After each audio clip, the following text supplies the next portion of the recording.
અમદાવાદના સાબરમતી વિસ્તારમાં ભારે વરસાદ બાદ ગોકુલધામ સોસાયટીમાં પાણી ભરાતા જનજીવન અસ્તવ્યસ્ત બન્યું છે। સોસાયટીમાં કમર સુધી પાણી ભરાઈ જતા ઘરોમાં પાણી ઘૂસી ગયા અને ઘરવકરીને ભારે નુકસાન થયું છે। પાણીના દબાણથી એક મકાનની દિવાલ ધરાશાયી થતા રહેવાસીઓમાં ભયનો માહોલ ફેલાયો છે।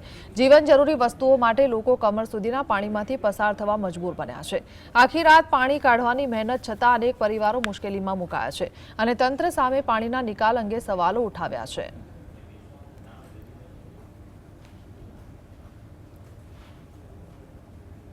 અમદાવાદમાં મેઘરાજા મહેરબાન થયા અને શહેરની અંદર ઠેર ઠેર જળબંબાકાર જેવી સ્થિતિ છે તેનું નિર્માણ થવા પામ્યું હતું। જીએસટીવીની ટીમ દ્વારા વહેલી સવારથી જ તમામ સ્થળો ઉપરથી રિપોર્ટિંગ છે તે કરવામાં આવી રહ્યું છે। ત્યારે અત્યારે જીએસટીવીની ટીમ જે છે તે સાબરમતી વિસ્તારની અંદર ગોકુલધામ જે હાઉસિંગના મકાનો આવેલા છે તે જગ્યા ઉપર ઉપસ્થિત છે ને તેની સાથે સાથે જે આસપાસના જે મકાનો છે તેની અંદર પાણી ભરાવાની સમસ્યા છે।